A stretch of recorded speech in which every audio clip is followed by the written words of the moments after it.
দুপুরের খাওয়া শেষ করে সবে মাত্র বৈঠকখানায় বসেছি, আর বসে থাকার সময় একটা বই নিয়ে সবে তাতে চোখ রেখেছি। দুপুর 2টো বাজে তখন কাটায় কাটায়। সেই সময় ফোনটা এলো। ফোনটা বেজেই চলেছিল ক্রমাগতভাবে। ভাবলাম যে উঠে গিয়ে একবার রিসিভারটা তুলে কথা বলি, কিন্তু ঠিক তখনই রান্নাঘর থেকে বেরিয়ে এলো রণজিৎ। তার মুখের ভাব এমনই যে দেখে শুনে মনে হলো এই সময় এই ফোনটা সে সত্যিই প্রত্যাশা করেছিল। আমার দিকে না তাকিয়ে সে হনহন করে বাজতে থাকা ওই ফোনটার দিকে এগিয়ে গেল, আর ফোনটা ব্যস্ত সমস্ত হয়ে ধরে কথা বলতে শুরু করলো রণজিৎ। হ্যালো, গোয়েন্দা রণজিৎ কথা বলছি। ও সদানন্দবাবু, কেমন আছেন? অনেক দিন পর কথা হচ্ছে। কি? হে ভগবান, দাঁড়ান দাঁড়ান, আমি এক্ষুনি আপনার বাড়িতে পৌঁছে যাচ্ছি। আচ্ছা, কখন হলো এত কিছু? কি জানেন না? বেশ বেশ, আপনি এইভাবে বিচলিত হবেন না। আমি এই এক্ষুনি গিয়ে দেখছি ব্যাপারখানা। নিজেকে শক্ত করুন সদানন্দবাবু। যে দোষ করেছে তাকে প্রমাণ শুদ্ধ আমি ধরব। আচ্ছা আচ্ছা, বেশ বেশ বেশ। আমি ঠিক উল্টো দিকে এই বৈঠকখানার ঘরে বসে প্রতিটি কথা শুনছিলাম। আমার কানে শুধু রণজিতের কথাগুলোই ভেসে আসছিল। ওইদিকে সদানন্দবাবু কী যে বলছেন তার বিন্দু বিসর্গ শুনতে পারছিলাম না। এইদিকে রণজিতের কথা বলার ভঙ্গিতে এইটুকু স্পষ্ট হয়ে গিয়েছিল যে নিশ্চয়ই কোনো খুন টুনের কেস আছে। তাকে বেশ উত্তেজিত দেখাচ্ছিল, কেননা বুদ্ধি খাটাবার মতো কোনো কেস পেলে সে সর্বদা বদ্ধপরিকর হয়ে থাকে সেইগুলো তদন্ত করে খুঁটিয়ে খুঁটিয়ে বের করবার জন্য। রহস্যের জাল যেখানে বেশ জটিল হয়েছে সেইখানেই রণজিতের তীক্ষ্ণ ক্ষুরোধার বুদ্ধি কাজে লেগেছে সেই জাল কেটে রহস্যের কিনারা করতে। ফোনটা রাখার পর আমার কথাটা অক্ষরে অক্ষরে মিলে গেল। রণজিতের চোখ মুখ বেশ গম্ভীর। সে আমার দিকে তাকিয়ে এইবার বলে উঠল, বিজয়, একটা খুন হয়েছে বিডন স্ট্রিটে সদানন্দবাবুর বাড়িতে। ভদ্রলোক বেশ ভেঙে পড়েছে। তিনি এতটা মানসিকভাবে উত্তেজিত হয়ে পড়েছেন যে প্রথমেই আমাকে ফোন করলেন, করুণ মিনতি করলেন যে এই কেসটা হাতে নেওয়ার জন্য। তিনি এমন অকুল পাথারে পড়েছেন যে সত্যিই তার কাছে যদি এমন সময় গিয়ে পৌঁছাতে না পারি তাহলে উনি নিজেই হয়তো একটা ভালো মন্দ ঘটিয়ে ফেলবেন। আর তুমি তো জানোই বিজয়, উনি প্রচণ্ডভাবে নিজের মান সম্মানকে অক্ষুণ্ণ রাখতে পছন্দ করেন। চলো, ওইখানে আমাদের এক্ষুনি যেতে হবে। আবার বিডন স্ট্রিট? বাবা, ওই জায়গাটা তো মনে হচ্ছে এবার খুনি থেকে শুরু করে অপরাধীদের ঘাঁটিতে রূপান্তরিত হবে। আচ্ছা, কী যেন নাম বললে তোমাকে যে সংবাদ দিল? বিডন স্ট্রিটে ওনার বাড়ি, আর ওই বাড়ির মালিক সদানন্দ মুখুজ্জে। তিনি বেশ ভীত হয়ে আছেন। আমাকে বললেন আমি যেন দ্রুত ওইখানে চলে আসি, আর সেই সাথেই উনি লোকাল থানাতেও খবরটা দিয়েছেন। খুব নিষ্ঠুর হত্যা করেছে খুনি, ওইটাই তদন্ত করতে হবে। একসাথে তোমাকে আবার পুলিশ দুজনকেই খবর দিল? এইটা আমার কিছুই বোধগম্য হলো না। পুলিশ এলে কি তোমাকে ওই কেসটা নিয়ে নাড়াঘাটা করতে দেবে? তারপর লোকাল থানার ওসি তো নিজেকেই সর্বেসর্বা মনে করে। রণজিৎ দেখলাম জামা পরতে শুরু করেছে। সে হরিকে বলে দিল খানিক পরেই সে আর আমি বেরিয়ে যাব। মাথার চুল আঁচড়াতে গিয়ে সে আমার প্রশ্নের জবাব দিয়ে বলল, দরকার নেই বোঝাবুঝির, আগে চলো দেখে আসি ব্যাপারখানা কি, তারপর বাকিটা ওইখানে গিয়েই ঠিক করা যাবে। খুনটা কিভাবে হয়েছে সেইটাই আগে দেখার প্রয়োজন। জানোই তো, এই লাইনে অনেক দিন হলো আছি, অনেক খুন দেখেছি। খুন করাটাও একটা নিখুঁত শিল্পের পর্যায়ে নিয়ে গিয়ে ফেলা যায়। যদি দেখি সাধারণ কেস আর সেইটা পুলিশ নিজেই সামলে নিতে পারছে, তাহলে আমি আর আগ বাড়িয়ে কেসটা হাতে নেব না। সবার আগে মোটিভটা জানা দরকার। হে বিজয়, কথা না বলে তুমি তৈরি হয়ে নাও, ফেরাফেরি ঠিক নেই, যথেষ্ট কাজ আছে। পুলিশের কাজ হলো প্রমাণ নিয়ে আসল খুনিকে শাস্তি দেওয়া, আর আমার কাজ হলো প্রমাণগুলো সংগ্রহ করা। ফলেই আমার ওইখানে যাওয়ার দরকারটা কতটা বুঝতেই পারছো। বেশ ঘুমের আমেজ এসেছিল, কিন্তু রণজিতের কথা শুনে আর সেটা হলো না। একটা পাঞ্জাবি গলিয়ে সিঁড়ি দিয়ে তরতর করে নেমে মেন সড়কে গিয়ে ট্রাম ধরলাম আর বিডন স্ট্রিটে চলতে শুরু করলাম।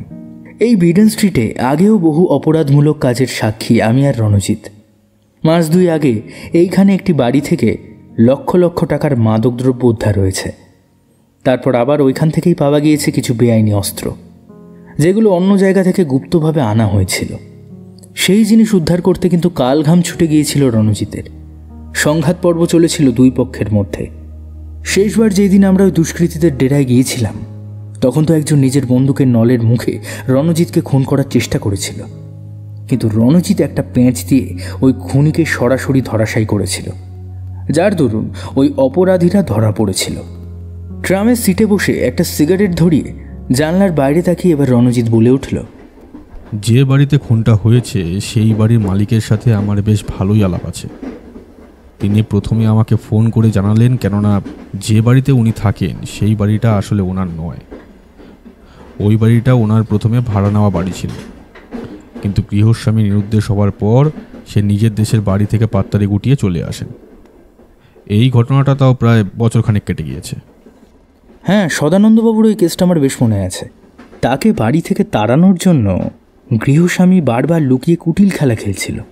পরে তুমি নিজে গিয়ে ওই আসামিকে ধরে তার সাথে সংঘাত করে তাকে প্রমাণের সাথে পুলিশের হাতে তুলে দাও, বেশ মনে আছে। কিন্তু আমাকে একটা কথা বলবে, এতগুলো বছর পর আবার সে জেল থেকে ছাড়া পেয়ে যায়নি তো?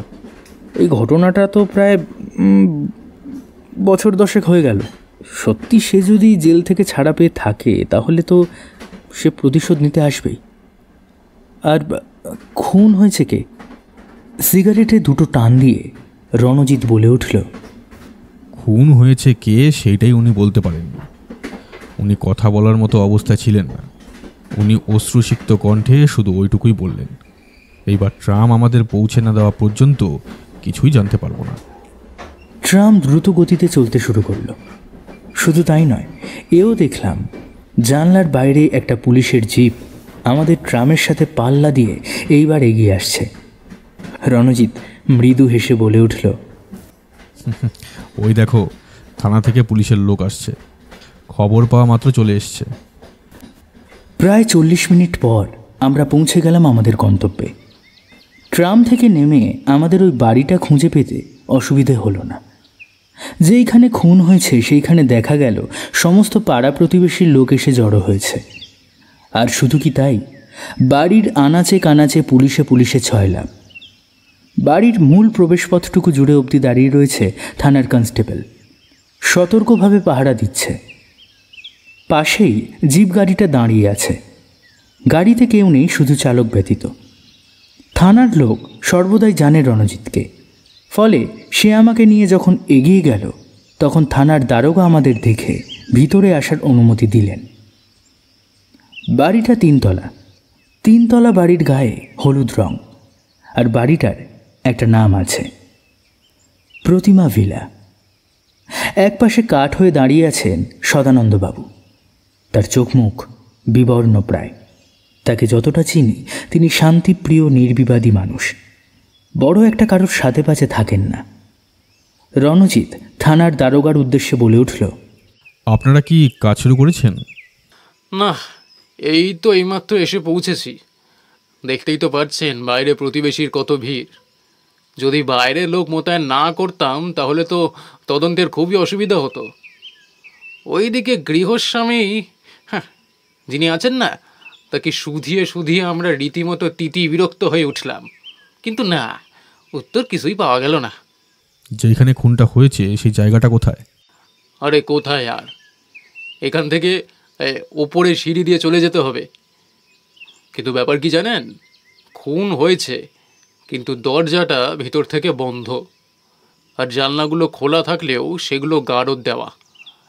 আসল কারণ ধরতেই পারছি না যে খুনি পালালো কোত্থেকে। খুনি যেই হোক না কেন, খুনি এই বাড়ির প্রতিটি আনাচে কানাচে বেশ ভালো করে চেনে। চলুন তো দেখি, আমি একবার ওই জায়গাটা দেখতে চাই যেখানে খুনটা হয়েছে। চটজলদি দেখে নিয়ে তারপর অন্যান্য জায়গাগুলো দেখতে হবে। এইবার দেখলাম দারোগা কিঞ্চিত বিরক্ত হলো। তিনি ভ্রুকুটি করে বললেন, আরে বলছেন কি রঞ্জিতবাবু, বাড়ির সব জায়গা আগে থেকেই খোঁজ হয়েছে, নতুন করে আবার আপনি কি করবেন? আমার মুখের কথা কি আপনার বিশ্বাস হচ্ছে না? হৃদ্যতার হাসি হেসে এইবার রণজিৎ বলল, সেই কথা বলছি না, আমিও এইখানে তদন্তের স্বার্থেই এসেছি, ফলে বুঝতেই পারছেন যে আমাকে একবার অন্তত বাড়িময় ঘুরে ঘুরে দেখতে হবে। আচ্ছা, আপাতত আমি ওপরের দিকে গিয়ে দেখি ব্যাপারখানা কি। আর বিলম্ব করলেন না দারোগাবাবু। আমরা তার সাথে সিঁড়ি বেয়ে তরতর করে উঠে পড়লাম দ্বিতীয় তলায়। সিঁড়ি দিয়ে সোজা লম্বা বারান্দা পেরিয়ে যেইখানে গিয়ে পৌঁছালাম, ওখানেই দেখতে পেলাম একটা ঘর। ভেতর থেকে দরজা বন্ধ। দারোগাবাবু নিচে একবার চেষ্টা করলেন, কিন্তু সেটা খুলল না। রণজিৎকে দেখলাম, সে কিন্তু নিচের দিকে তাকিয়ে আছে। রক্তের ধারা, টাটকা। ওই দিকে চোখ রেখেই সে বলল, দারোগাবাবু, দেরি করবেন না, ভেঙে ফেলুন দরজাটা। দরজাটা এবার বেশ কয়েকবার ধাক্কা দিয়ে ভেঙে ফেলল থানার কনস্টেবল। আর দরজাটা খুলে ফেলার পর আমরা সকলেই ভেতরে প্রবেশ করলাম। ঘরে ঢুকেই কিন্তু একটা অন্য চিত্র দেখলাম। বাইরে থেকে দেখে মনে হয়েছিল যে একজন স্ত্রীলোক হয়তো খুন হয়েছে, কিন্তু না, ঠিক তার পাশেই আরেকটা মৃতদেহ পড়ে আছে। দুটো দেহই স্ত্রীলোকের, কিন্তু প্রথমটির তুলনায় দ্বিতীয়টির বয়স নেহাত কম। রণজিতের মুখ থেকে বেরিয়ে এলো একটা দীর্ঘশ্বাস, আর সে বলে উঠল, ও মাই গড, এই যে দেখছি জোড়া খুন। রণজিৎ এইবার কাছে এগিয়ে এসে দেখতে লাগলো লাশ দুটো। দেখার মতো অবশ্য কিছুই নেই। একজন দেহাতি মেয়ে, গায়ের রং শ্যামবর্ণ, আর সেই সাথেই পরনে সাদা মাটা শাড়ি। আর ওই মেয়েটার পরনেও সাধারণ শাড়ি, শরীরে গয়নার লেশ মাত্র নেই। রণজিৎ দেহটা বেশ ভালো করে পরীক্ষা করে নিয়ে তারপর থানার দারোগাকে লাশ ময়নাতদন্তের জন্য পাঠাতে বলল। আর ওই ঘরের আনাচে কানাচে বেশ ভালো করে পরীক্ষা করতে শুরু করলো। আমার কিন্তু সবথেকে আশ্চর্য লেগেছিল একটা ব্যাপার, এই যে খুন, যদি খুন করে তাহলে ওই খুনই কি করে বেরিয়ে গেল? দরজা তো ভেতর থেকে ছিটকিনি তোলা ছিল, তাহলে আর তো কোনো বেরোবার পথ আমার চোখের সামনে ধরা পড়ল না। মেয়েটার বুকে ছোড়ার অনেকগুলো দাগ আছে। ছোড়ার দাগগুলো দেখে মনে হলো যে এলোপাথারিভাবেই কেউ যেন মেয়েটাকে হত্যা করেছে। পাশেই যে ছোট্ট মেয়েটা পড়েছিল, তার মুখ ভয় বিবর্ণ হয়ে গিয়েছে। তার গলায় দেখলাম একটা লাল রঙের দাগ, আর গালে 5 আঙ্গুলের দাগ। সব কিছু খুঁটিয়ে খুঁটিয়ে দেখতে লাগলো রণজিৎ। ওইদিকে কনস্টেবলের দল দ্রুত ইতিউতি ড্রয়ার, দেরাজ ইত্যাদি খুঁজেই চলেছে। খানা তল্লাশি করে তেমন কিছুই পাওয়া গেল না। আর শুধু তাই নয়, থানার দারোগা এইবার রণজিৎকে প্রশ্ন করল, আপনার কি মনে হয় এই যে জোড়া খুন হয়েছে, খুনি কাকে প্রথম খুন করতে পারে? আপনি কিছু সন্দেহ করছেন কি? আমার তো সদানন্দ বাবুর ওপরই সন্দেহটা হচ্ছে। সদানন্দবাবু যে খুন করেছে এই প্রমাণ কি আপনার কাছে আছে? আর খুন যদি উনি করেই থাকেন, তাহলে উনি আমাকে আর আপনাকে খবর দিলেন কেন? তাছাড়া ওনার পক্ষে কি এই নৃশংস হত্যা করা সম্ভব বলে আপনার মনে হয়? রঞ্জিতবাবু, সন্দেহের ঔদ্ধত্যে কারোকেই রাখা উচিত নয়। আপনার যদি কিছু জিজ্ঞাসা করা থাকে করতেই পারেন, কিন্তু আমি বলে দিচ্ছি, কিন্তু এ বাড়ি থেকে সদানন্দ বাবুকে কোনো স্থানেই আমরা যেতে দেব না।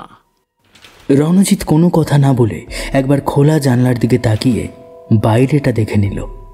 বাইরের অংশে আছে শুধু একরাশ ঝোপঝাড় জঙ্গল, তার থেকে কিছুটা তফাতেই একটা উঁচু কম্পাউন্ড, তারপর সরকারি রাস্তা দেখা যায়। এইবার সে কবজাগুলো দেখতে লাগলো জানলার। তারপর সে ওই ঘর থেকে পা বাড়িয়ে দিল, আর পেছন ফিরে আবার বলল, দারোগাবাবু, আপনি পোস্টমর্টেম রিপোর্টখানা কিন্তু আমাকে একবার দেখাবেন। পারলে ফোন করে দেবেন, আমি না হয় থানায় হাজির হয়ে যাব। কেননা এই কেসের দায়িত্ব যেহেতু আমিও পেয়েছি, তাই কিছু কিছু তথ্যের প্রমাণ দরকার আছে বই কি। চলো বিজয়। দেখলাম দারোগাবাবু গম্ভীর মুখে দাঁড়িয়ে আছেন, আর তার দৃষ্টি নিবদ্ধ ওই দুটো লাশের দিকেই। সিঁড়ি দিয়ে নেমেই দেখলাম যে বারান্দার মধ্যে বেতের চেয়ারে জবুধবু হয়ে বসে আছেন সদানন্দবাবু। তিনি তখনও বিস্ময়ের ঘোর কাটিয়ে উঠতে পারেননি। তার সামনে একটি দৈনিক সংবাদপত্র, আর ওই সংবাদপত্রটায় শব্দছক অংশটা অসম্পূর্ণ হয়েই আছে। তিনি কপালে হাত দিয়ে মুখ নিচু করে বসে চোখ বুজে দীর্ঘশ্বাস ফেলে যাচ্ছেন। আমাদের পায়ের শব্দ পেয়েও তার চিন্তায় ব্যাঘাত ঘটল না। রণজিৎ সামনের খালি বেতের চেয়ারে বসে মৃদু কেশে বলল, সদানন্দবাবু, আপনি কি ঠিক আছেন? আচ্ছা, আপনি কি প্রথমে পুলিশকে সংবাদ দিয়েছিলেন? এইবার দেখলাম উনি মাথাটা তুলে আমাদের দিকে চাইলেন, তারপর বললেন, পুলিশে খবর দেওয়ার ইচ্ছে আমার ছিল না, কিন্তু আমার ছেলেই আমাকে বারবার বলতে শুরু করলো যে বাবা, এই মৃত্যুটা স্বাভাবিক নয়, তাই তদন্তের দায় পুলিশের হাতেই দেওয়া হোক। কিন্তু বিশ্বাস করুন, আমার পুলিশের প্রতি বিন্দুমাত্র কোনো ভরসা নেই। হয়তো আমাকেই হত্যাকারী ঠাউরে বসে থাকবেন, তাই আমি আপনাকে একবার সংবাদ না দিয়ে পারলাম না। আপনার প্রতি আমার অগাধ বিশ্বাস রণজিৎ বাবু। যারা খুন হয়েছে তারা আসলে আপনার কে হন? নিজের কেউ? না না, ওই দুজন আমার আশ্রিতা ছিলেন মাত্র। আপনি তো জানেনই যে আমি বহুদিন হলো বিপত্নিক, আর আমার ছেলে সনাতন সে কাজের সূত্রে বাইরে বাইরেই থাকে। বাড়িতে এখন সদস্য বলতে কেবল আমি একা। আমার একজন খাস খানসামা ছিল, কিন্তু সেও মারা গিয়েছে। স্বাভাবিক মৃত্যু যাকে বলে তাই। সে দেশে গিয়েছিল, কিন্তু তার যা দুর্বল শরীর, সেইখানে সে বেশি দিন থাকতে পারেনি। এইখানে এসে ম্যালেরিয়া ধরল তাকে। আর কোনোভাবেই তাকে বাঁচানো গেল না। আমি প্রায় ভেঙেই পড়েছিলাম। আমার সাথে সে প্রায় 30 বছর ছিল। সে ভিন্ন, আমি যে অচল ছিলাম। তাই আমি পেপারে বিজ্ঞাপন দিলাম যে কোনো কাজের লোক আছে কি না কোথাও। আমি ভালো মাইনে আর খোরাকি দিয়ে তাকে আমার কাছেই রাখব। সেই মতোই একদিন সন্ধ্যার সময় আমি তামাক খাচ্ছি, দেখলাম যে একজন পূর্ণবয়স্ক যুবতী মেয়ে আসছে। তার পাশেই বছর 14-15 আর একজন মেয়ে। আমি বেশ অবাক হলাম। সে আমার কাছে এসেই আমার পা জড়িয়ে ধরল, তারপর কাঁদো কাঁদো কণ্ঠে বলে উঠল, বাবু, আপনি যে বিজ্ঞাপন দিয়েছিলেন সেইটা দেখেই আমি এখানে এসেছি। আপনি আপনি দয়া করে আমাকে আপনার পায়ে স্থান দিন। আমার যার কেউ নেই, এই মেয়ে ভিন্ন। তাকে আমি সামনে বসিয়ে অনেকক্ষণ দেখলাম রণজিৎ বাবু। দেখার মতো অবশ্য তেমন কিছুই নেই। সঙ্গে জিনিসপত্র বলতে একটা মস্ত কাপড়ের থলে, যার মধ্যে সে নিজের প্রয়োজনীয় দরকারি জিনিস রেখেছে। সাজ পোশাক দেখে স্পষ্টই মনে হলো যে মেয়েটা দরিদ্র। চোখ মুখ শুকিয়ে গেছে, চোখ দুটিতে ক্লান্তির ভাব এতটাই স্পষ্ট যে মনে হচ্ছিল যে দিন কত কিছুই খায়নি সে। তার পাশে ওই ছোট্ট মেয়েটার একই দৃশ্য। সে আমাকে নিজের জীবনের ইতিহাস বলতে শুরু করলো, যেমন তার বাড়ি বাংলাদেশের কোনো এক পাড়া গ্রামে। তার বিয়ে হয়েছিল একটা চাষি গৃহস্থ পরিবারে, কিন্তু তার স্বামী মারা যাবার দরুন তার শ্বশুরবাড়ির শরিকরা তার ভাগের সম্পত্তিটুকু কেড়ে কুড়ে নিয়ে তাকে ভাগিয়ে দেয়। সে আর ওই মানসিক অত্যাচার সহ্য করতে না পেরে মেয়েকে নিয়ে সোজা কলকাতাগামী একটা ট্রেনে উঠে পড়ে। তারপর এইখানে প্রায় হপ্তা 2 তার ভিক্ষে করে দিন কেটে গিয়েছিল। গতকাল আমার কাজের বিজ্ঞাপন দেখে সে অনেক আশা নিয়ে এইখানে এসেছে। রণজিৎ বাবু, আমি আর দ্বিরক্তি না করে তাকে মনে মনে নির্বাচন করেই নিলাম। তবুও তাকে জিজ্ঞাসা করলাম, দেখো, আমি তোমাকে বহাল করতে পারি, কিন্তু তুমি কি সব কাজ, মানে সব 5 ফরমাস জানো? আমাকে বলো দেখি একবার। সে উৎসাহিত হয়ে আমাকে বলল, হ্যাঁ হ্যাঁ বাবু, আমি সব রকম কাজকর্ম করতে পারি। আমি তো পাড়া গাঁয়ের মেয়ে, আমার সব কিছুতেই অভ্যাস রয়েছে। আপনি আপনি একবার দিয়েই দেখুন না আমাকে। আমি আর দ্বিরক্তি না করেই তাকে রেখে দিলাম। ওই যে ওপরের যে ঘরটা দেখছেন, সেইখানেই আমি তার থাকার ব্যবস্থা করে দিয়েছিলাম। ওই ঘরে আগে কে থাকতো? এইবার সদানন্দবাবু ভ্রু কুঁচকে জবাব দিয়ে বললেন, ওই ঘরটা আসলে আমার নিজের থাকার ঘর হিসেবেই ব্যবহৃত হতো। কিন্তু ইদানিং আমি ওই ঘর থেকে জিনিসপত্র এনে এই নিচের ঘরেই আছি মাসখানেক হলো।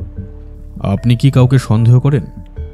সন্দেহ সন্দেহ করি কিনা জানি না, কিন্তু একটা কথা হলপ করে বলতে পারি যে এই খুনটা কেউ আমাকে করতে চেয়েছিল। হ্যাঁ, এইটা একদম ঠিক শুনছেন, আমাকেই কেউ খুন করবে বলে শাসিয়েছিল। এমনকি একটা চিঠিও এসেছিল আমার কাছে। চিঠি? কোথায় দেখি? কথাটা বলেই রণজিৎ হাত বাড়িয়ে দিলেন সদানন্দ বাবুর দিকে। তিনি বুক পকেট থেকে একটা চিঠি বের করে এগিয়ে দিলেন আর ভয়ে ভয়ে তাকিয়ে রইলেন রণজিতের দিকে। কেমন যেন সংকুচিত ভাব, সেই ভাব ওনাকে যেন ভেতরে ভেতরে গ্রাস করে নিচ্ছিল। রণজিৎ গভীর মনোযোগের সাথে ওই চিঠিটা দেখে বলল, এই চিঠিটা কবে এলো? সদানন্দবাবু চিন্তা করতে করতে বললেন, ওই ধরুন না, আজ থেকে প্রায় দিন 3 আগে।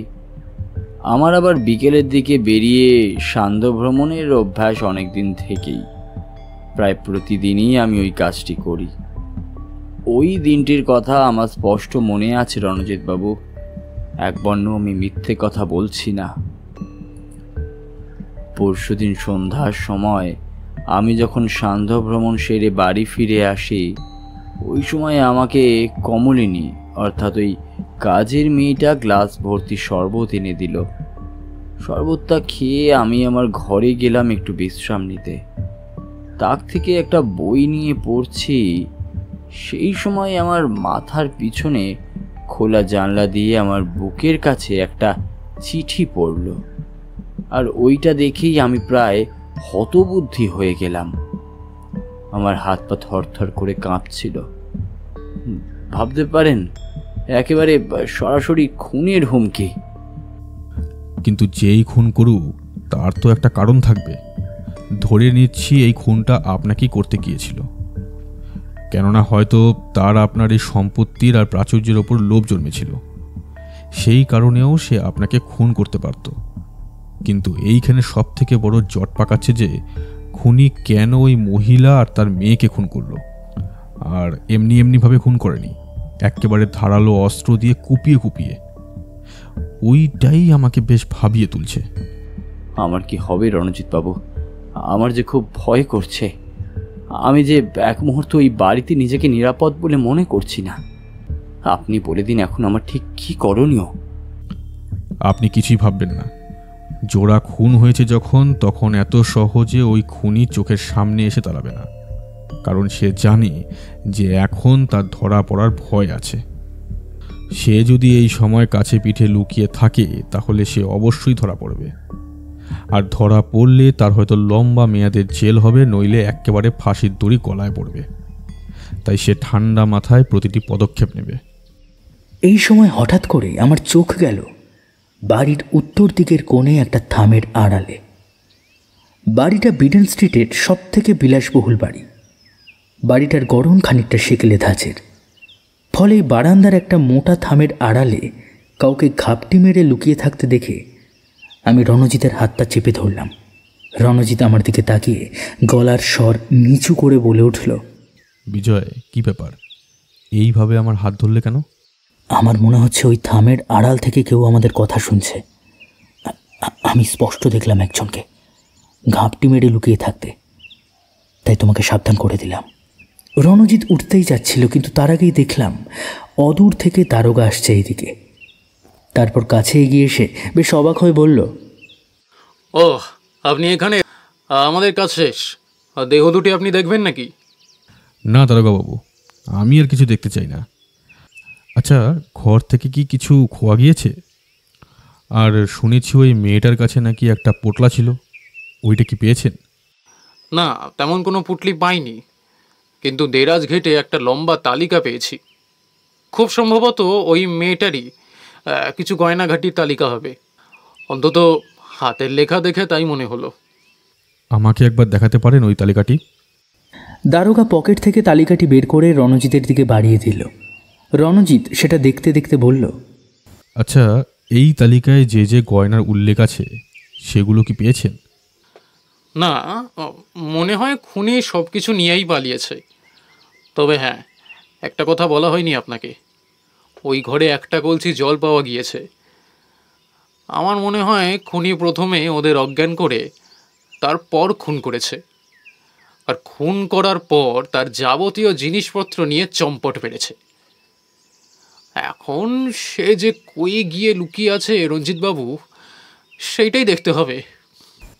আর কোনো কথা না বলে দারোগাবাবু চলে গেলেন লাশ দুটি নিয়ে, আর এইদিকে বিষণ্ণ মনে বসে রইলেন সদানন্দবাবু। রণজিৎ প্রথমটা চুপ করে গিয়েছিল, তারপর জিজ্ঞাসা করল, আচ্ছা, আপনি আমাকে একটা কথা বলুন তো, এখন বাড়িতে কে কে আছে? কে আছে মানে? এই কদিন তো আমি আর ওই মেয়েটি ছিলাম। আমার যথেষ্ট সেবা যত্ন করেছিল ওই মেয়েটি। দরকার অদরকারে কখন কি লাগবে সে মুখ ফুটে বলার আগেই আমাকে দিয়ে যেত। আমার তো আবার হার্টের অসুখ আছে, সেই কথা তো আপনাকে আমি বলেইছিলাম। সে নিয়ম করে আমাকে ওষুধ দিত। সে থাকাকালীন আমার ছেলেটা এসেছিল আমাকে একবার দেখতে। আপনার ছেলে কি বিবাহিত? না, তার এখনো বিয়ে দিইনি। বললাম না, সে বাইরে থাকে নিজের কর্মসূত্রে। তার সাথে যোগাযোগ ছিল? হ্যাঁ, আমাদের মধ্যে নিয়মিত চিঠি লেখালেখি হতো। সে প্রায় আমার খোঁজ খবর নিত। চিঠিগুলো আছে যেগুলো তার তরফ থেকে এসেছে আপনার কাছে? হ্যাঁ, ওইগুলো আমি রেখে দিয়েছি যত্ন করি। কেন, দেখবেন নাকি? দেখালে ভালোই হয়। তাহলে আসুন আমার সাথে। আমি সদানন্দবাবু আর রণজিৎ তিনজনে বারান্দা থেকে উঠে গিয়ে সোজা একটা ঘরের দিকে এগিয়ে চললাম। সদানন্দবাবু নিজের লাঠির হাতলটা ধরে ধীর পদক্ষেপে এগিয়ে চললেন, আর আমরা দুইজন মিলে তার পথ অনুসরণ করে চলতে শুরু করলাম। কিন্তু তার আগেই রণজিৎ আমাকে যেতে যেতেই বলল, তুমি সদানন্দবাবুর সাথে ওনার ঘরে যাও, আমি এক্ষুনি আসছি। রণজিৎকে চলে যেতে দেখে ওইদিকে আবার ভীষণ বিচলিত হয়ে পড়লেন সদানন্দবাবু। তিনি উত্তেজিতভাবে বলে উঠলেন, এ কি, উনি আবার কই চললেন? আমার যে এখনো কিছু কথা বলার বাকি ছিল। আমি তাকে শান্ত করে বললাম, আপনি চলুন, রণজিৎ এখনই চলে আসবে। আমরা ততক্ষণে ঘরের ভেতরে গিয়ে বসি। আর কথা না বাড়িয়ে আমি আর সদানন্দবাবু দুজনেই চলে গেলাম ওনার বর্তমান থাকার ঘরে। ঘরটা সুসজ্জিত, দামি সেগুন কাঠের আসবাবপত্রতে ঠাসা। বেশ কিছু বইপত্র ছড়িয়ে আছে ওনার আরাম কেদারার পাশের টেবিলে। উনি আমার দিকে তাকিয়ে মৃদু হেসে বললেন, আসলে বয়স হয়েছে তো, এখন এইগুলো পড়েই সময় অতিবাহিত করি। বিশাল বৈভব যা আছে সেগুলোতে আমার দিব্যি চলে যাবে বাকি জীবনটা। কথা বলার ফাঁকেই পায়ের শব্দ শুনতে পেলাম। আমরা ভাবলাম যে রণজিৎ আসছে। ঘাড় ঘুরিয়ে বলে উঠলাম, কে, রণজিৎ নাকি? কিন্তু সারা শব্দ পেলাম না, উল্টে জুতো জোড়ার শব্দটা মিলিয়ে গেল। আমার মনে অদ্ভুত একটা সন্দেহ হওয়ার দরুন আমি উঠে গিয়ে দরজার পাল্লা ধরে টানা বারান্দার দিকে এক দৃষ্টে চেয়ে রইলাম। দেখলাম দূর থেকে রণজিৎ হেলতে দুলতে আসছে। সে আমার একেবারে কাছে আসতেই আমি অবাক হয়ে তাকে জিজ্ঞাসা করলাম, এই রণজিৎ, তুমি খানিক আগে এখানে এসেছিলে? আমার কথা শুনে রণজিতের কপালে ভাঁজ পড়ল। সে কিছুটা বিস্ময়ের ভাব মিশিয়ে বলে উঠল, আমি এসেছিলাম? কই না তো। কেন, কি হয়েছে? আর তুমি যেই সময়ের কথা বলছো ওই সময় আমি গেটের কাছে দাঁড়িয়েছিলাম, একটা জরুরি কাজ ছিল বলে। তাহলে কে এলো? জানো রণজিৎ, আমার স্পষ্ট মনে হলো আমি কারো যেন জুতো জোড়ার শব্দ পেলাম। আমি ভেবেছিলাম তুমি এসেছো হয়তো। লোকটাকে দেখেছিলে বিজয়? না, অদ্ভুত ব্যাপার। মানে আমার দরজার কাছে পৌঁছতে বোধহয় কয়েকটা মুহূর্ত লেগেছিল, ব্যাস তার মধ্যে লোকটা কর্পূরের মতো উধাও হয়ে গেল। কি আশ্চর্য কাণ্ড! রণজিৎ একবার এদিকে ওদিকে তাকিয়ে নিল, তারপর বলল, আমার মনে হচ্ছে এইখানে কোনো একটা ঘর আছে যেখানে ওই সন্দেহভাজন ব্যক্তিটি ঢুকে বসে আছে। সে আমাদের কথা লুকিয়ে লুকিয়ে শুনছে নিশ্চয়ই। হয়তো এর পেছনে তার কোনো গুপ্ত কারণ আছে, যেটা হয়তো এই খুনের সাথে সরাসরিভাবে যুক্ত। তাহলে তাকে ডেকে জেরা করে পুলিশের হাতে তুলে দিলেই তো হয়। কাজটা মোটেই সহজ নয়, কেননা ওই সন্দেহভাজন ব্যক্তিটিকে ধরে তার বিরুদ্ধে যদি খুনের প্রমাণ করতে না পারি, তাহলে আদালতে সে গেলেও বিচারক তাকে প্রমাণের অভাবে বেকসুর খালাস করে দেবে। তাই যা দেখছো সেগুলো দেখে কেবলমাত্র ওভাবেই দেখতে থাকো। শুধু এটুকু মাথায় রাখতে হবে যে আমাদের এই বাড়িতে যা কথা বলার সেগুলো মেপে মেপে বলতে হবে। তুমি কোথায় গিয়েছিলে রণজিৎ? সে কথা পরে বলছি, এখন চলো সদানন্দবাবুর কাছে। উনি হয়তো আমাদের অপেক্ষায় হাঁপিত্তেশ করে বসে আছেন। আমি আর রণজিৎ দুইজনে এবার গেলাম সদানন্দবাবুর ঘরের দিকে। গিয়ে দেখি টেবিলের ওপর একতারা কাগজ নিয়ে উনি বসে আছেন। আমরা ঢুকতেই তিনি বলে উঠলেন, আসুন আসুন রণজিৎবাবু। আরে আপনি কই চলে গিয়েছিলেন? কোথাও না, আসলে দরকার ছিল একটু, তাই আর কি। রণজিৎ ঘরে ঢুকে টেবিলের কাছে এসে খুব মন দিয়ে দেখতে লাগলো চিঠিগুলো। চিঠিগুলোতে সব কটা তারিখের দিকে সে তীক্ষ্ণ দৃষ্টি দিয়ে দেখে বেশ চমকে উঠল। প্রায় 7 দিন অন্তর অন্তর চিঠি। চিঠি দেখে নিয়ে সে বলল, সমরেশ মুখুজ্জি কি আপনার ছেলের নাম? আগে ঠিক ধরেছেন, সমরেশ আমার একমাত্র সন্তান। কর্মসূত্রে সে বাইরেই থাকে, ওখান থেকেই সে প্রতি সপ্তাহে আমাকে পত্র লিখত। কিন্তু আপনার ছেলের লেখা বেশিরভাগ পত্রতে টাকার উল্লেখ করেছে দেখতে পাচ্ছি। আপনার ছেলে কি শুধু টাকার জন্য আপনার কাছে পত্র লিখত? কিন্তু আপনি যে বললেন সে বাইরে থাকতো আর সেখানে কাজ করত, তাহলে? জানি না, আমি তাকে মাসিক 1000 টাকা করে পাঠাতাম, কিন্তু তারপরেও সে আমাকে টাকা দিতে বলতো। সে যাতে এই বাড়ির প্রতি দায়বদ্ধ থাকে সেই জন্যে তাকে কোনোবার আমি বারণ করিনি। কী কারণে টাকা চাইতো সেটা তো দেখছি উল্লেখ করেনি। আচ্ছা, আপনার ছেলে সমরেশবাবুকে একবার ডাকা যাবে? আমি ওর সাথে কথা বলতে চাই, কিছু প্রশ্ন ছিল। বৃদ্ধ সদানন্দবাবু এইবার ম্লান মুখে বললেন, 2 দিন আগে আমার এখানে এসেছে, কিন্তু আশা স্তক সে সকাল 10টার সময় বাড়ির বাইরে বেরিয়ে যায় আর ফিরে অনেক রাত্রি করে। আপনি যদি সমরেশের ঘর দেখতে চান তাহলে ওর ঘর ওই সিঁড়ি দিয়ে ওপরেই আছে, সেইখানে গিয়ে দেখতে পারবেন একটা স্বস্তিক চিহ্ন দরজার গায়ে আঁকা আছে, ওইটাই সমরেশের ঘর। রণজিৎ আর আমি বেরিয়ে পড়লাম। সোজা বারান্দা পেরিয়ে সিঁড়ির মুখে গিয়ে দাঁড়িয়ে একবার আশপাশটা বেশ ভালো করে দেখে নিল রণজিৎ। তারপর সিঁড়ি দিয়ে উঠে পড়ল। আমিও তাকে অনুসরণ করলাম। সিঁড়ি দিয়ে উঠে আবার একটা টানা ঝুল বারান্দা শুরু হয়েছে। ওখানে পৌঁছে দূর থেকে লক্ষ্য করলাম একটা বন্ধ ঘর, যেটা ভেতর থেকে বন্ধ। সদানন্দবাবু আমাদের যেমন বলেছিলেন সেই রকমই একটা স্বস্তিক চিহ্ন আঁকা আছে দরজার গায়ে। রণজিৎ দ্রুত পায়ে ওই দরজার কাছে চলে গেল, গিয়ে দরজার কড়া ধরে নাড়তে শুরু করলো। বেশ কিছুক্ষণ নাড়ার পর ভেতর থেকে দরজার ছিটকিনি খোলার শব্দ পেলাম। দরজাটা খুলে দিল একটা পূর্ণ যুবক। তার দেহের গড়ন পেটানো, গায়ের রং ফর্সা। আমাদের দেখে এসে একটু বিরক্ত কণ্ঠে বলল, কাকে যাই, এই সময়টা আমার ঘুমের সময়, কেন বিরক্ত করছেন? আমি এই সময় কোনো কথার উত্তর দিতে বাধ্য নই, চলে যান। চলে যাওয়ার জন্য আসেনি সমরেশবাবু, আমি এখানে আপনাকে কিছু প্রশ্ন জিজ্ঞেস করতে এসেছি। সেইগুলো যদি সঠিকভাবে উত্তর দেন তাহলে আপনার নিজের পক্ষেই নিরাপদ। রণজিতের কথা শুনে এইবার সমরেশবাবু নিজের 2 হাতের মুঠি শক্ত করল। তারপর ক্রুদ্ধ কণ্ঠে বলল, আর যদি উত্তর না দিই তাহলে? ঠোঁটের কোণে হাসি ফুটিয়ে এইবার রণজিৎ বলে উঠল, তাহলে আপনি স্রেফ সন্দেহের বশে জেলে যাবেন। আপনি কি জানেন না যে এই বাড়িতে একসাথে 2টি মেয়ের খুন হয়েছে? খুনটি কি করে হলো সেই সম্বন্ধে আমি আপনাকে জিজ্ঞেস করতে এসেছি। এইবার ওই লোকটা থতমত খেয়ে গেল। 2 পা পিছিয়ে আড়ষ্ট কণ্ঠে বলে উঠল, কি খুন? খুন সম্বন্ধে আমার কিছু জানা নেই, তবে হ্যাঁ, বাবা আমাকে পত্র লিখেছিলেন একবার আসার জন্য। তা খুন হওয়ার 2 দিন আগেই আমি পাত্তারি গুটিয়ে চলে এসেছি, আর আপনি আমাকেই সন্দেহ করছেন? দেখুন, আমার সন্দেহের ঊর্ধ্বেতে কেউ নেই, আর আপনি যদি আপনার ঘরটা দেখতে না দেন তাহলে আমাকে কিন্তু পুলিশের সাহায্য নিতে হবে। আপনি যে আমাদের কথা উকি মেরে শুনছিলেন সেইটা আমার মোটেই অজানা নেই। সাবধান করে দিচ্ছি। আরেকটা কথা, আপনি এই বাড়ি থেকে পালিয়ে যাওয়ার একদম চেষ্টা করবেন না। দরকার হলে আমি আবার আপনার কাছে আসব, মনে রাখবেন। ঠিক আছে, আমাকে যদি মিথ্যেভাবে ফাঁসানোর চেষ্টা করেন তাহলে আমি কিন্তু অবশ্যই উকিলের কাছে যাব। দেশে কি আইন আদালত নেই নাকি? দেখা যাক কি হয়।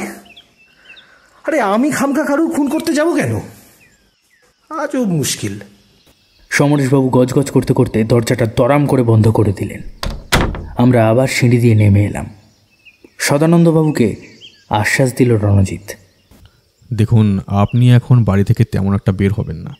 যদি কোনোভাবে বিপদের আঁচ পান তাহলে আমাকে ফোন করে দেবেন একবার, আমি এসে পড়ব।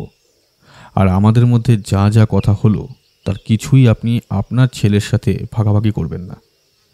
আর একটু লক্ষ্য রাখবেন চারদিক। ঠিক আছে, বিকেল প্রায় হতেই চলল, এইবার আমাকে ফিরতে হবে। সদানন্দবাবু গেট অবধি আমাদের এগিয়ে দিলেন। তারপর আমাদের চলে যাওয়ার দিকে বেশ খানিকক্ষণ চেয়ে রইলেন। বিডেন স্ট্রিট থেকে আমাদের ট্রাম ধরে ফিরতে হবে যাওয়ার জন্য। ফুটপাতে দাঁড়িয়ে রণজিৎ একটা সিগারেট ধরালো আর আনমনে টানতে লাগলো। আমি অনেকক্ষণ ধরেই একটা কথা ভাবছিলাম, তাই আর থাকতে না পেরে জিজ্ঞাসা করে ফেললাম, আচ্ছা রণজিৎ, তুমি সমরেশবাবুর সাথে ওইভাবে কথা বলছিলে কেন? উনি কি এই খুনের সাথে জড়িত নাকি? আমার তো মনে হয় উনি মিথ্যে কথা বলছেন না। তুমি খামোখা ওনাকে ওইভাবে জেরা করলে? বিজয়, তোমার ভুল হচ্ছে। আমি অনুমান করছি খুনটা ওই সমরেশবাবুই করেছেন। আমার অনুমান হয়তো মিলে যেতেও পারে, কিন্তু একটা কথা, তুমি ওনার পরনের ওই পাজামার দিকে লক্ষ্য করেছো? কি বললে? ওনার পরনের পাজামা? কেন কেন সেদিকে মানে কিছু দেখার মতো ছিল নাকি? একজন গোয়েন্দার জন্য সব কিছুই দরকার। আমি দেখেছিলাম ওনার ওই প্যান্টটা ধুলি ধূসরিত ছিল, আর পাজামাতে লেগেছিল মাটি। এমন কি কাজ করছিলেন উনি যার জন্য ওনার পরনের পাজামাতে মাটি লেগে থাকবে? আর হ্যাঁ, ওই বিজ্ঞাপন দেখে যে স্ত্রীলোকটি কাজের জন্য এসেছিল, সেই বা কেন হঠাৎ করে খুন হলো? এইগুলোর কিছু উত্তর তোমার জানা আছে?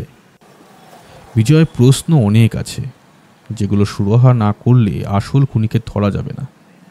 তবে হ্যাঁ, আমার মনে হয় আমি এই খুনের একটা কারণ খুঁজে পেয়েছি। কারণ খুঁজে পেয়েছো? মানে কি কারণ হতে পারে রণজিৎ? সেইটা আমি এখনই বলতে পারবো না। আগে সব দিক গুছিয়ে নিই, দুয়ে দুয়ে চার করে নিই, তারপর আমি বলবো। এখন শুধু ময়না তদন্তের ওই রিপোর্টটা পাওয়া দরকার, তাহলেই আমার কাজ হয়ে যাবে।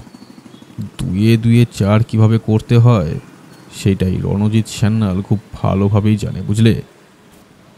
রণজিৎকে বেশ গম্ভীর দেখলাম। তার চোখটায় ঝিলিক খেলে গিয়েছে। এমন দৃষ্টির সাথে আমার বেশ পরিচয় আছে। বুঝতে পারলাম সে নিশ্চয়ই কোনো সূত্র খুঁজে পেয়েছে।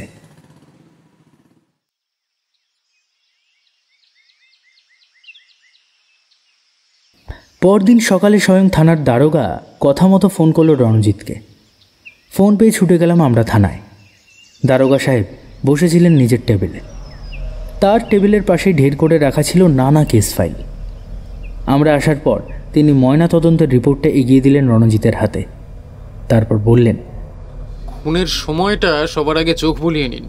দেখুন, পুঙ্খানুপুঙ্খভাবে সব কিছু লেখা আছে। রণজিৎ রিপোর্টটার ওপর চোখ বুলিয়ে নিয়ে বলে উঠল, আচ্ছা, আমাকে একটা কথা বলুন তো, আপনি কাকে সন্দেহ করেন? সন্দেহ করার মতো একজনই আছে, সে হচ্ছে ওই গৃহস্বামী।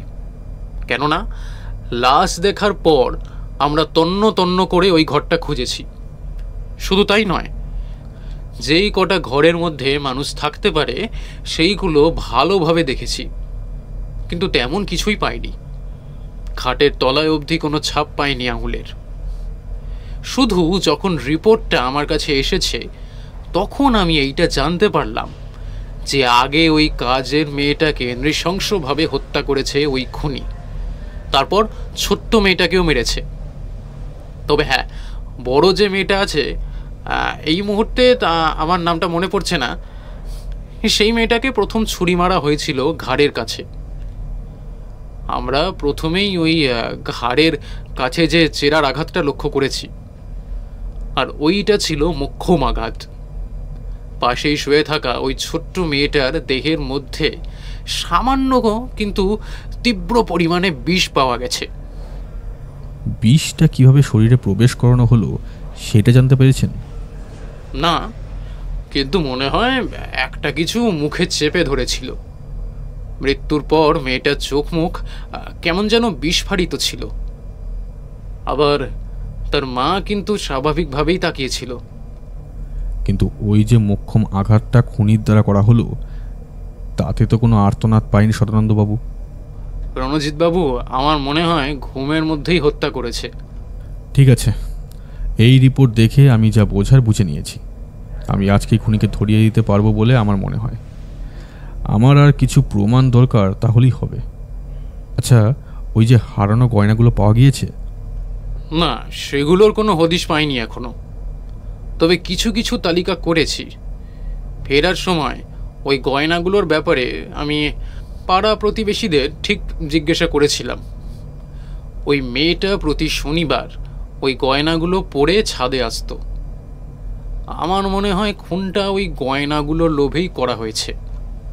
একদম ঠিক বলেছেন, আমার নিজেরও সেইটাই বারবার মনে হচ্ছে। আচ্ছা, আমি এখন চলি। রাত্রি 10টার দিকে দলবল নিয়ে আসবেন, কারণ আজকেই খুনি ধরা পড়বে। আমার মনে হয় আমি বুঝতে পেরেছি এই খুনটা কে করেছে, কিন্তু আমার আর একটু প্রমাণের আবশ্যক দরকার। থানার দারোগার চোখ কপালে উঠে গেল। তিনি এবার গালে হাত রেখে বলে উঠলেন, আচ্ছা, খুনি কে সেই সম্বন্ধে আপনি জানেন? আর কথা না বলে গটগট করে এবার চলে এলো রণজিৎ। আমিও তার সাথে তালে তাল মিলিয়ে পথ অনুসরণ করে চললাম। বাইরে এসে সে আমাকে হেসে বলল, বিজয়, আমার জীবনের সবচাইতে সহজ কেস হলো এইটা, বুঝলে?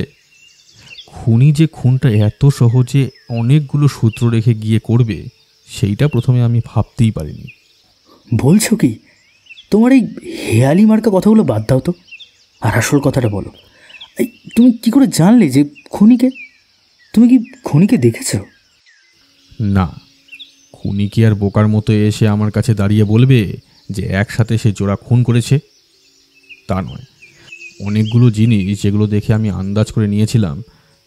দাঁড়াও 1 মিনিট বলেই সে পাশেই একটা টেলিফোন বুথে গিয়ে কাকে যেন ফোন করলো। আমি বাইরে দাঁড়িয়ে থাকলেও সব কথা শুনতে পারছিলাম। রণজিৎ যাকে ফোন করেছে সে আর কেউ নয়, সদানন্দবাবু। হ্যাঁ, সদানন্দবাবু, আমি রঞ্জিত বলছি। হ্যাঁ হ্যাঁ হ্যাঁ, আপনার ছেলে কি আছে? কি, বেরিয়ে গিয়েছে? রাতের ট্রেনে ফিরে যাবে কাজের জায়গায়? আচ্ছা আচ্ছা, বেশ বেশ। কথা শেষ হতেই সে বাইরে বেরিয়ে এলো। তারপর আবার একটা সিগারেট ধরিয়ে সে বলে উঠল, দেখলে, পাখি ফাঁদে পা দিয়েছে, কিন্তু এখনও সে সম্পূর্ণ নিয়ন্ত্রণের বাইরে চলে যেতে পারেনি। চলো একবার স্টেশন থেকে ঘুরে আসি, ওইখানে একটা জরুরি কাজ আছে। তুমি কি আমার সাথে যাবে নাকি বাড়ি ফিরে যাবে? না, আর বাড়ি ফিরে যাব কেন? যখন তোমার সাথে সমস্ত দিন তদন্তের কাজের জন্য ঘুরে বেড়াতে পেরেছি, তখন এখনও পারবো। না, তোমার আমার সাথে আর আসার দরকার নেই। তুমি এক কাজ করো, তুমি এখন বাড়ি ফিরে যাও আর হরিরামকে এখনই রাত্রের খাবারটা তৈরি করে রাখতে বলে দাও, কেননা ফিরে আসতে আমাদের খানিকটা সময় অতিবাহিত হবে। আসার পর আমার হাতে সময় থাকবে না। যাও, ওই দেখো তোমার ট্রামটা আসছে, আমি স্টেশনে নেমে যাব, তুমি কিন্তু আমার কথা মতো কাজগুলো করবে। ট্রাম এসে দাঁড়ালো। আমিও রণজিৎ একই ট্রামে উঠে পড়লাম, কিন্তু ট্রামে ওঠার পর তার মুখ থেকে একটা কথাও শুনতে পেলাম না। সে আবার একইভাবে চুপ করে গেল। তার দৃষ্টি জানলার বাইরে নিবদ্ধ। আধ ঘন্টা পর স্টেশন চলে এলে সে আমাকে গ্রাহ্য না করেই নেমে গেল। আমি অনেক উদ্বিগ্নতা নিয়ে বাড়ি চলে এলাম। কি হবে, কেন হবে, কিছুই জানা নেই। ফলেই আমার বেশ চিন্তা হতে লাগলো। কিন্তু এখন বৃথা চিন্তা করে তো লাভ নেই। তাই হরিরামকে রাতের খাবার তৈরি করতে বলে আমি নিজের কাজে মনোনিবেশ করলাম। একটা দৈনিক অপরাধমূলক গল্পের বই নিয়ে বসে পড়লাম। পড়তে পড়তে কতক্ষণ যে কেটে গেছে খেয়াল নেই। হঠাৎ ঢং ঢং করে 8টা বাজলো ঘড়িতে, আর সেই সময় দরজায় টোকার শব্দ পেলাম। হরিরাম গিয়ে দরজাটা খুলে দিল। দেখলাম রণজিৎ ক্লান্ত হয়ে এসে বসে পড়ল। রণজিতের জামার মধ্যে মাটি লেগে থাকতে দেখে আমি ভ্রুকুটি করে বললাম, এ কি এ কি সং সেজেছ ভায়া? তোমার যে অবস্থা একেবারে খারাপ, এই এই অবস্থা হলো কি করে? গিয়েছিলাম একবার স্টেশন থেকে সদানন্দবাবুর বাড়িতে। অবশ্য উনি জানতে পারলেন না। আর স্টেশনে গিয়েছিলাম যে কাজের জন্য, সেইটা আমার সার্থক হয়েছে।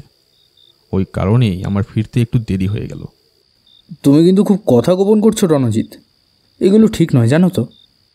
আরে বিজয়, কারণ ছাড়া আমি কোনো কিছুই করি না। তোমাকে বলছি না, কারণ একটা আছে বলেই এত তামঝাম করছি। দেওয়ালেরও কান আছে, তাই তো এগুলো করছি। আমি তীরে এসে তরি ডোবাতে চাই না। তুমি শুধু আমার কথা মেনে চলো, ব্যাস, তাহলেই কেল্লাফতে হবে। চুপটি করে শুধু দেখে যাও। এইবার ওই খুনি আমার হাতের নিয়ন্ত্রণে চলে এসেছে। এই বলে রণজিৎ ভেতরে শোয়ার ঘরে ঢুকে গেল। সেখানে যে আলমারিটা আছে তার থেকে বের করলে একটা বন্দুক। ওই বন্দুকটা সে কালে ভদ্রে ব্যবহার করে। সেটা বের করে এক এক করে প্রায় 6টা গুলি ভর্তি করল। আমি অবাক হয়ে তাকিয়ে আছি দেখে সে মৃদু হেসে বলল, ভাই, তোমার প্রশ্নের উত্তর একটাই যে সম্পূর্ণ নিরস্ত্র হয়ে যেতে নেই। আর আমার স্পষ্ট ধারণা এই যে খুনির কাছে আমার মতোই একটা আগ্নেয়াস্ত্র আছে। সে যদি ওইটা দিয়ে আমাকে প্রতিরোধ করার চেষ্টা করে কিংবা আইনকে ফাঁকি দিয়ে নিজে আত্মহত্যা করার চেষ্টা করে, তাহলেই আমার হাতের এই অস্ত্রটা গর্জন করে উঠবে, বুঝলে? চলো, সময় থাকতে থাকতে খেয়ে দিয়ে তৈরি হয়ে থাকি। আমি আর কোনো কথা না বলে চুপ করে তাকিয়ে রইলাম। ঠিক সেই সময় আমাদের হরিরাম এসে বলে গেল যে খাবার তৈরি। খাওয়া দাওয়া শেষ করে যখন বৈঠকখানার ঘরে বসেছি, তখন ঘড়ির কাঁটা প্রায় 9টার কাঁটা ছুঁয়ে ফেলেছে। বৈঠকখানার ঘরে শুধু ঘড়ির শব্দ, বাইরে তেমন গাড়ি ঘোড়ার শব্দ নেই। সেটা আমার বেশ অবাক লাগছিল। এদিকে আমার বন্ধুবর রণজিৎ পায়চারি করছে, আর ছাইদানিতে ছাইয়ের স্তূপ বাড়ছে। এইভাবে বহুক্ষণ অতিবাহিত হলো। তারপর শুনলাম একটা জিপ গাড়ির এগিয়ে আসার শব্দ। আমি কান খাড়া করে শুনেই জানলার দিকে চলে গেলাম। রণজিৎ, নিশ্চয়ই দারোগাবাবু এসেছে, চলো চলো নেমে যাই। দুই বন্ধু মিলে নিচে নেমে এলাম। রণজিৎ কবজিতে আটা ঘড়িটা দেখে বলল, একদম সঠিক সময় এসেছেন। 10:30টায় ট্রেন, কিন্তু তার থেকে 20 মিনিট আগে আমাদের পৌঁছতে হবে। আপনি জানেন তো কোন গাড়িটা ঠিক করে রেখেছে ওই আসামি? সে নিয়ে কিছু ভাববেন না। আমাদের কনস্টেবল সুখলাল, সে একেবারে পাকা ড্রাইভার। সে 20 মিনিট আগেই পৌঁছে দিতে পারবে, এটা আমার দৃঢ় বিশ্বাস। কেই সুখলাল, পারবি তো? হ্যাঁ বাবু, বহুত পারবো। আমরা দুজনেই গাড়িতে বসে পড়লাম। রাত তখন 10টা বাজে ঠিকই, কিন্তু কোনো কারণে ব্ল্যাকআউট থাকার দরুন পথঘাট কিছুই দেখা যাচ্ছিল না।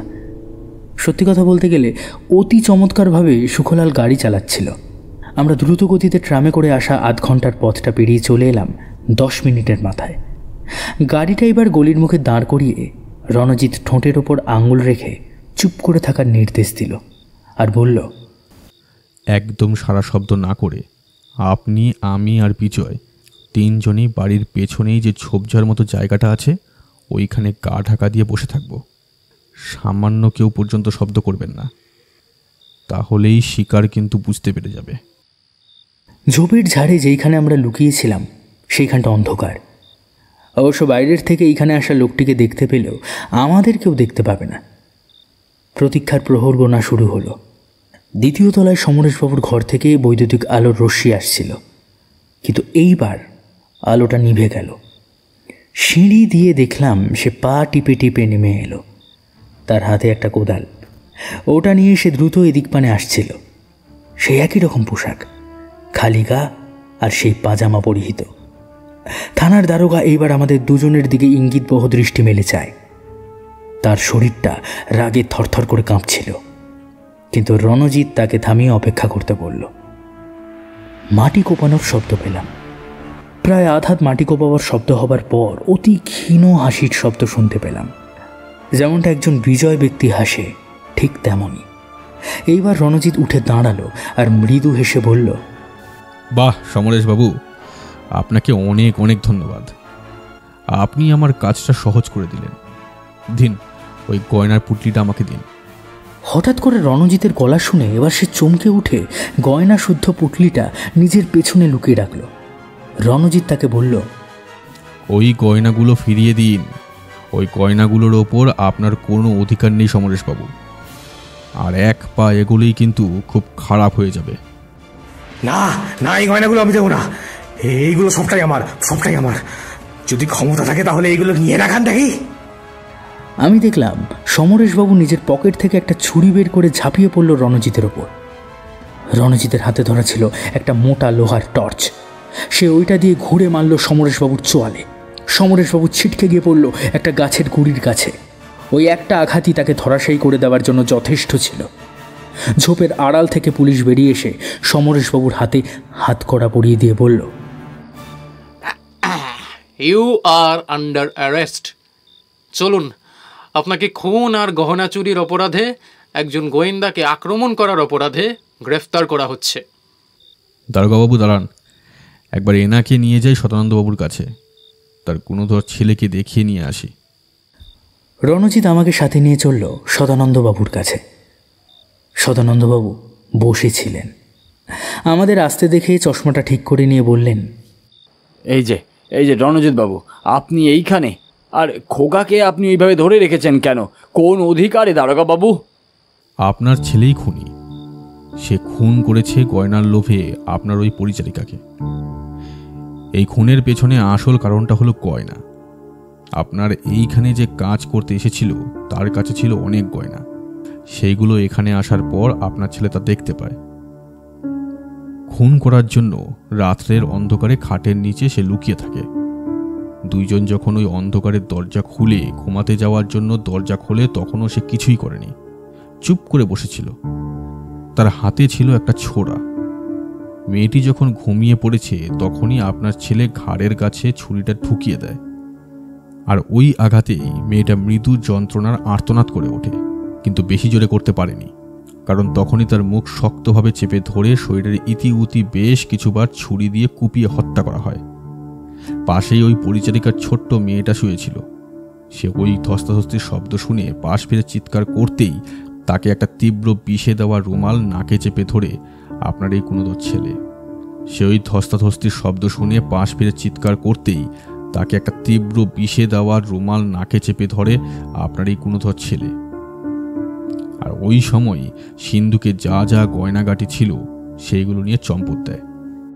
কিন্তু কোত্থেকে সে বেরিয়ে এলো? সকালে তো দরজা ভেতর থেকে বন্ধই দেখেছিলেন সদানন্দবাবু। প্রশ্নটা করলাম আমি। শুনে আমাদের সকলকে নিয়ে ওপরে সেই ঘরে গেল রণজিৎ, যেখানে খুনটা হয়েছিল। দরজা খুলে নাক বরাবর সোজাসুজি যে জানলাটা আছে সেইখানে গিয়ে দেখালো আর বলল, এই হচ্ছে খুনির পালাবার পথ। বলেই গড়াতটা ধরে মৃদু এদিক ওদিক করতে জানলাটা খুলে গেল। আমরা সকলেই দেখলাম যে একটা সরু পাইপ নেমে গিয়েছে নিচের দিকে। একজন মানুষ খুব সহজেই ওই পাইপ বেয়ে নিচে নেমে যেতে পারে। রণজিৎ আবার বলল, এই পাইপ বেয়ে উনি নিচে নেমে গর্ত খুঁড়ে গয়নাগুলো লুকিয়ে রেখেছিলেন। আমার প্রথমেই সন্দেহ হয় যখন আমি ওনার সাথে দেখা করি। ওনার হাবভাব আর ওনার কথাবার্তা শুনেই আমার মনে হচ্ছিল যে কিছু একটা কারণ আছেই, যার দরুন উনি আমার মনে সন্দেহভাজন ব্যক্তি হলেন। তারপর যখন আজকেই উনি চলে যাচ্ছেন শুনলাম, তখন আমি পাকাপাকিভাবে ঠিক করেই নিই যে উনি ভিন্ন আর কেউ খুন করতেই পারে না। আসলে সমরেশবাবু কোনো কাজই করেন না। জালিয়াতির কারবারের সাথে তিনি যুক্ত হয়েছিলেন। যাই হোক, উনি যে খুনি সেটা প্রমাণিত হলো। আমার কাজ তাহলে এইখানেই শেষ। দারোগাবাবু, বাকিটা আপনি বুঝে নিন। কথাগুলো বলে রণজিতের সাথে আমি বেরিয়ে এলাম। দেখলাম রণজিতের মুখে তৃপ্তির হাসি বিরাজ করছে।